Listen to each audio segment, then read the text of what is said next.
Hi, I'm Katherine Chiglinsky. I'm a reporter at Bloomberg News, and I'm lucky to welcome Maria Olivo from Travelers here today. She's an executive vice president and head of their international business and strategic development, so she's one busy woman. But we're going to talk today about creating an agile workforce. I would say that's arguably one of the more interesting and challenging parts of any large organization, especially one that's more than 160 years old. So we'd love to let's tap into some of the background of this. How did Travelers start thinking about creating a more agile workforce? How did it come about, and why did it sort of rise to one of the priorities of the company? So, everyone is aware of the changes that are taking place, in every industry, and everyone talks about how Amazon has changed the game in terms of customer expectations. And insurance is no different than that. In fact, you probably follow what Amazon does, sometimes even more than what others do in the insurance industry. And so when you look at that and say, okay, well, what are the tools that you're going to need going forward to be able to compete from that standpoint? And one of the first things that comes to mind is talent. And it starts with talent. And so if you don't have the right talent, then you're not going to be able to do the transforming things that a company wants to do to stay competitive in today's market.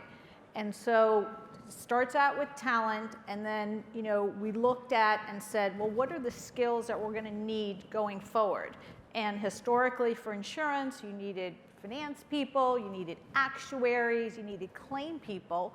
And then when we look to today and going forward, we still need those people, but now we also need data scientists, behavioral scientists, we need roboticists, we need AI experts, so we need all of those skill sets as well. And so that puts us in a different area in terms of who we're competing with for that talent, because we're no longer just competing for talent in the insurance industry, we're competing for talent in the tech world. And so then that goes to, okay, well, how do you create an environment where you can attract these people so that they'll want to come work for an insurance company versus working for, a sexy tech company? And what kind of environment do we need to attract those people, but also what kind of environment do we need to be able to bring things to market quicker and bring more of an innovative way of thinking? So that all leads to a whole effort that we embarked on, which is under the umbrella of Workforce of the Future, which encompasses the talent piece, it encompasses the cultural piece, it encompasses the environment piece. And part of that environment is also about what kind of space do we want to create. I mean, if you go to a traditional insurance company, it is dark and dingy, cubicles and offices. Nobody wants to work in that kind of environment anymore. They want to work in space that's more collaborative, it's more fresh, colors are different. So, there are a number of things that, we are working towards, and one is revamping our whole space so that it is much more modernized. We're revamping also what we're doing in terms of how people want to work in an environment. They want to have more flexible work environment. They want to work where they want to work. And even from our standpoint, as we're attracting talent, our big campus is in Hartford, Connecticut. That's not a really exciting place for a lot of these folks to want to come work. So we've got to be able to, have them work where that talent is and be able to have the connectivity to do that. And then, the other piece, which I think is the more difficult piece that we'll spend time with, is how do you create a more agile environment where you are, one, creating a place where a lot of these folks, want to be able to, have some more freedom in terms of what they can do, and how do you create that environment where you're pushing through changes and ideas and innovation in a quicker fashion. And I think that's interesting because you mentioned the office piece, right? Insurance companies often having drab backgrounds. Now you guys are looking at ways that you can make an environment that attracts people that you want to work at your company. But that costs money. Yes. So could you explain a little bit how you guys have pitched it to executives, to other board members about how how you're willing to spend the company's time and its money on initiatives like this. So it definitely comes from the top. And if you don't have that endorsement from the top, it's not going to work. So from very early on, the good news is that we recognized how important this is. And you figure out, how you allocate that money to be able to do that. Because at the end of the day, if you don't create the right environment, then you're not going to be able to do all of the things that you want to do to make sure that you're staying relevant. And so it wasn't a tough discussion with the board. And these are discussions that we have had at the board level to say, the workforce is important, what we're doing, and it's not just, it's, as I mentioned, it's a whole bunch of different aspects of thinking about the workforce and the space. And we're fortunate enough to be a large company that we can fund this, and this isn't something that you can get accomplished in 6 months. This is an ongoing project. So the revamping of our space across all of our location is taking several years to do. And so you fund that over several years, and then some of the other initiatives that we're doing, some of them don't cost a lot of money. So for example, it was a big deal for us to instill in our organization dress for your day. So it's a concept that most people say, well, of course now people can dress the way they want, but in our company it wasn't like that. And so that whole discussion of dress for your day, and there was a concern, well, do we need to put parameters out there in terms of what somebody should wear and what somebody should not? And the debate went back and forth, and we said, no, we're not going to do it. We're going to empower and trust our employees that they're going to figure it out. So if they have meetings where people are, dressed up in suits, they're going to, use their judgment to do that. If they're coming into the office and want to be more casual, then we're going to empower them to do that. So some of the stuff, doesn't have, an actual monetary, dollar amount to it, and others do. And it's the whole package of what you're bringing that, creates the power ultimately. That makes a ton of sense. And I think an important thing when looking at these initiatives, right, is the key stakeholders in it. Whether it's the employees that you're working with, their bosses, the business heads. I was wondering if you could talk about how, taking a broad topic like workforce agility and how we're creating the workforce of the future, how do you get everyone on board, down, up from the board level down to sort of the employees who are really going to feel the changes? So that's probably one of the toughest things to do, because it really is a wholesale cultural shift. When you're trying to have an organization that is much more agile versus the historical organization that was very siloed, different, lots of layers, bureaucracy, to change that and have something where you have more of a team concept, where you're bringing in people from different areas and different disciplines, that's not easy to do, and you can't do that overnight. And as you're doing it, there is going to be resistance. So you got to try to do it, you got to start out and try to do it in pockets. Where can you go to the areas that you think are more receptive to that? Because it's not just about the organization, it's also about the individuals that have the characteristics to be more agile.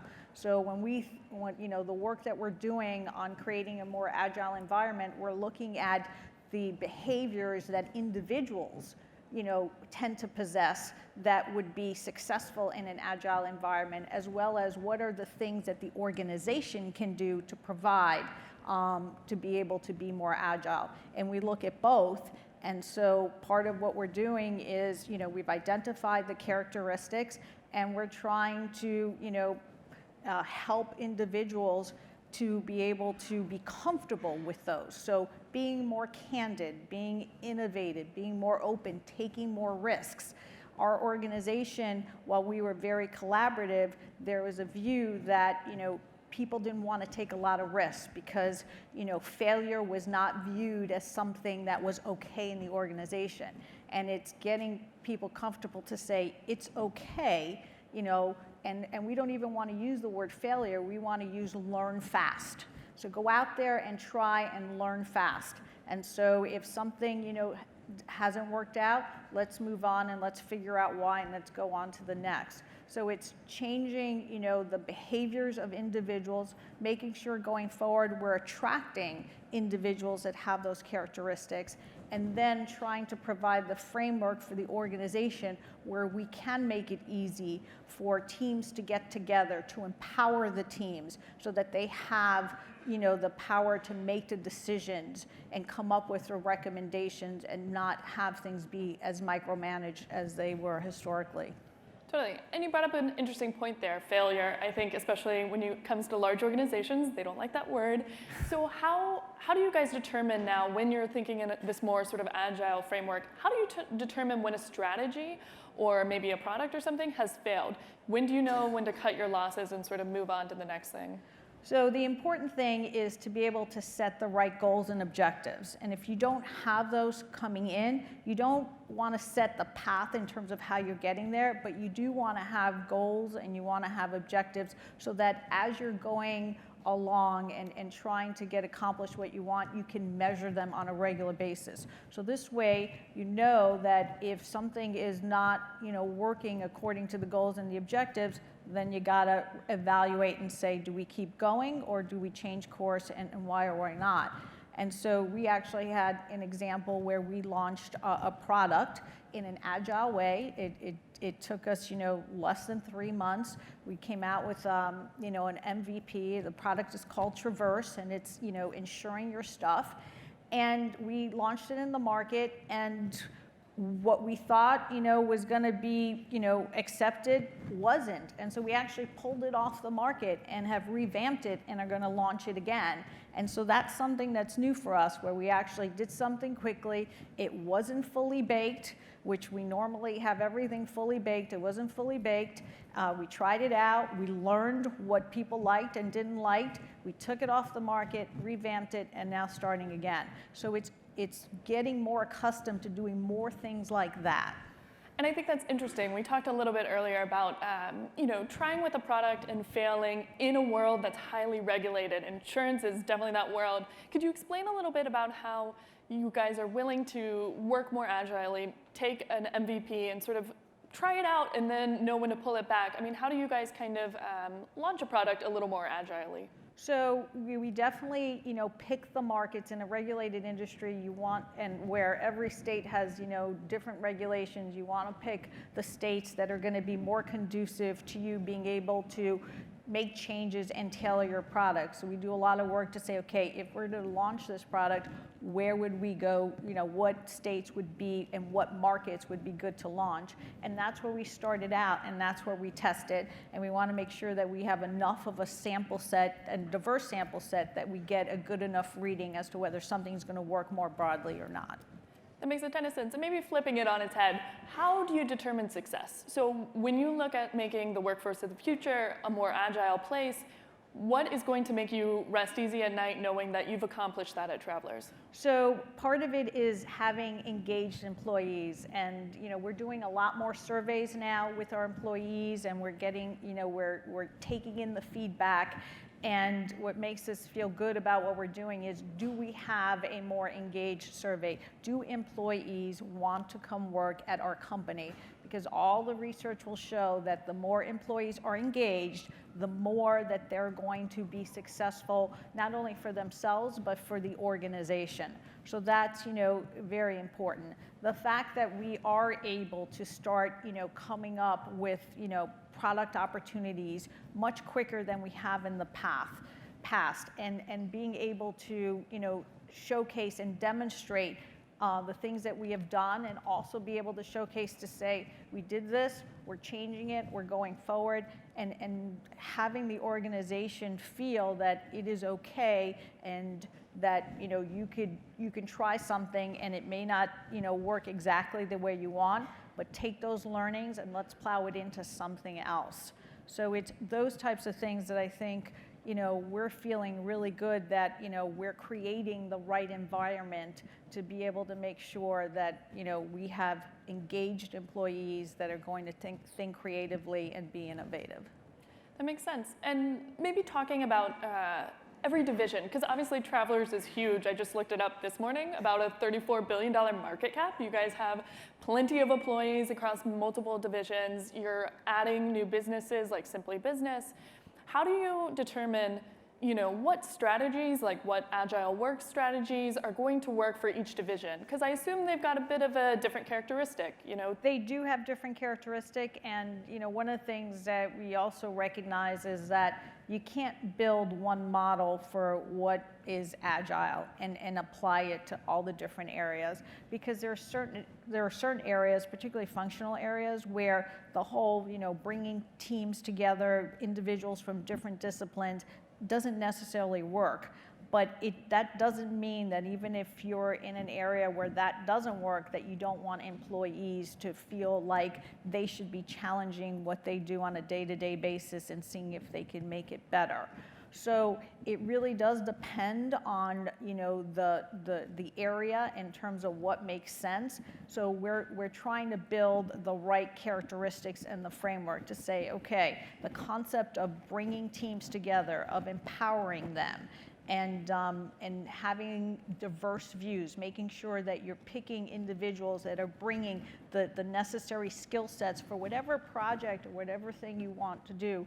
It's those characteristics that to us is what we're providing, so that then they could be adapted depending on the circumstances. And I'll say, one of the challenges that we have is, we still do have those silos.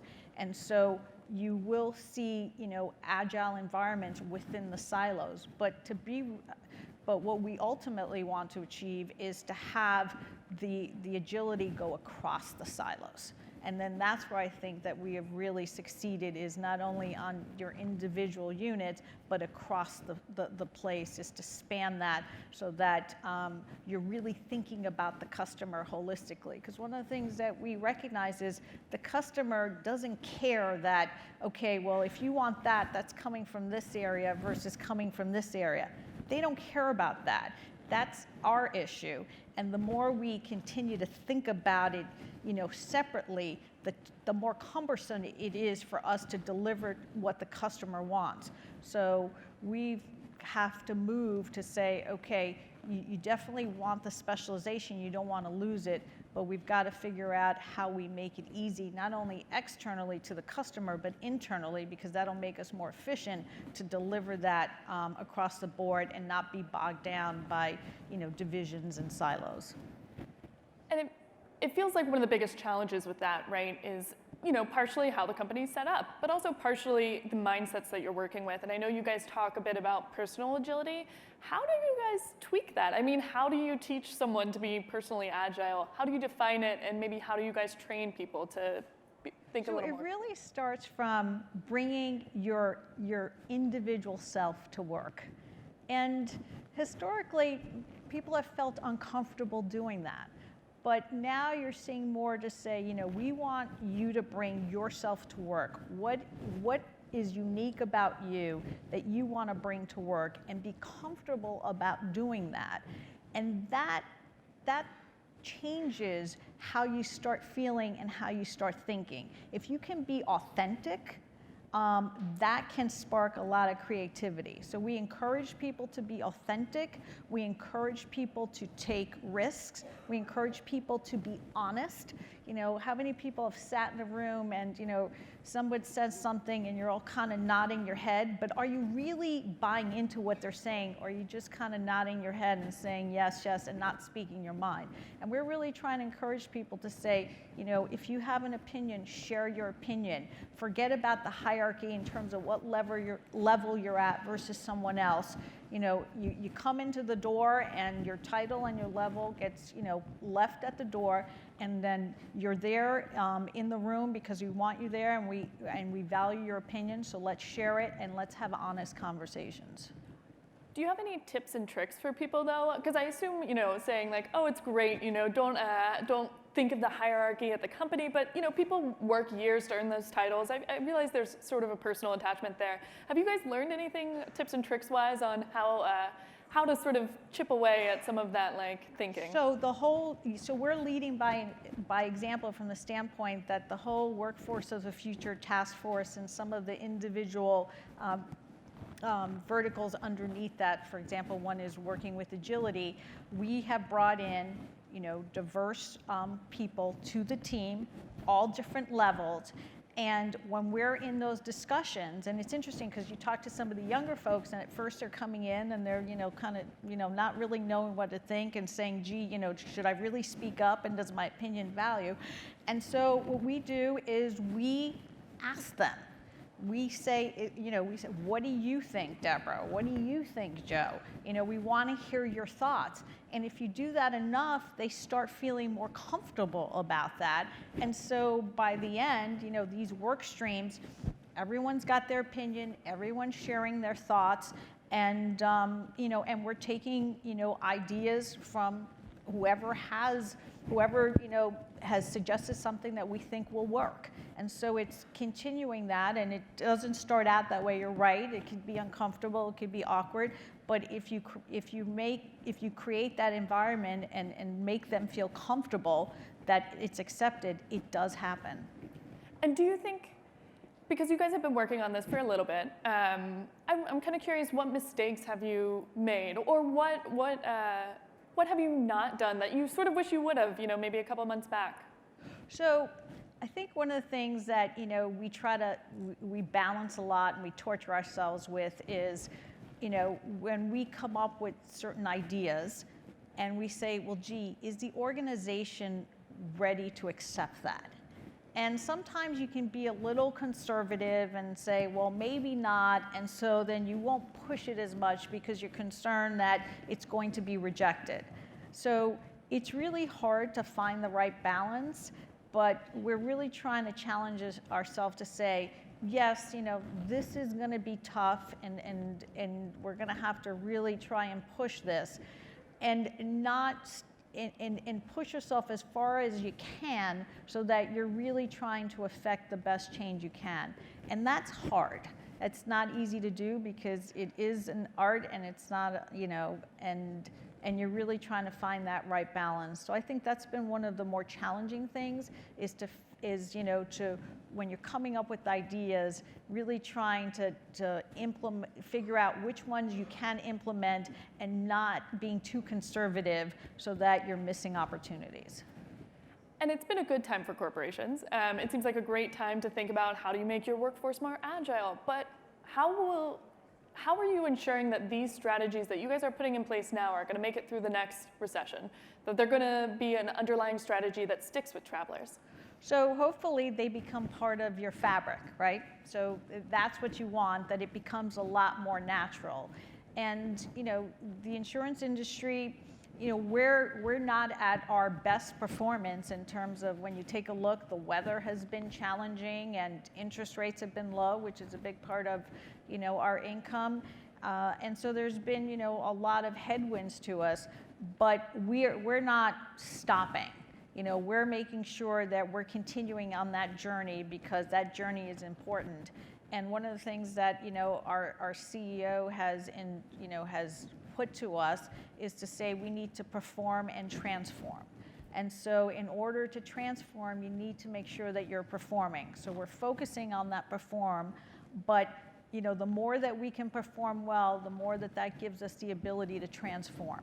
And we want to transform with velocity, and we want to make sure that we're focused on the right things. Sometimes what can happen is that there's so much that you can do that you start, spreading and trying a whole bunch of different things.